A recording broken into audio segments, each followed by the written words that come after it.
खेडच्या railway वसाहतीजवळ भला मोठा वृक्ष उन्मळून पडला, त्यामुळे वाहतूक विस्कळीत झाली होती।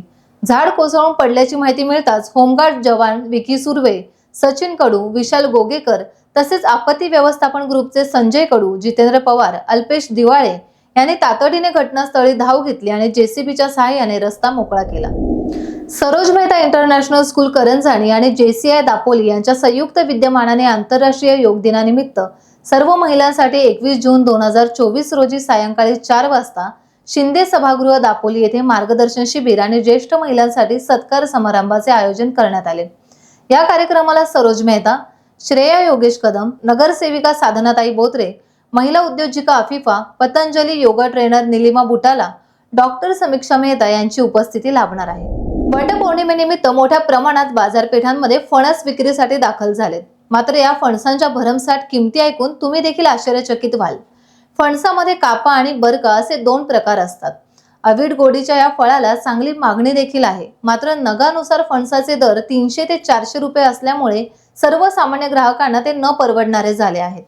काही ठिकाणी कापा फणस 300 ते 350 रुपये तर बरका जातीचा फणस 150 रुपयांपासून ते 250 रुपयांपर्यंत विक्रीस असतो।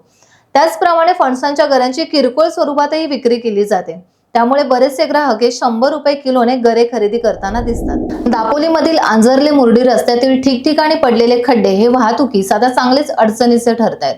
वाहतुकीस धोक्याचे ठरणारे मुर्डी रस्त्यातील खड्डे बुजवून रस्ता अपघात विरहित करण्यासाठी सार्वजनिक बांधकाम विभागाने लक्ष द्यावे, अशी मागणी आता वाहन चालकांकडून केली जाते। आंजर्ले मुर्डीहून दापोली तालुका मुख्यालयाकडे जाणारा असा हा मार्ग दापोलीकडे जाणारा जवळचा मार्ग म्हणून अगदी मांदवली, रावतोली, कवडोली, उंबरशेत, केळशी, उटंबर, आडे आणि आंजर्ले गावातील लोक दापोलीकडे येण्या-जाण्यासाठी या जवळच्याच मार्गाचा सर्रास उपयोग करतात।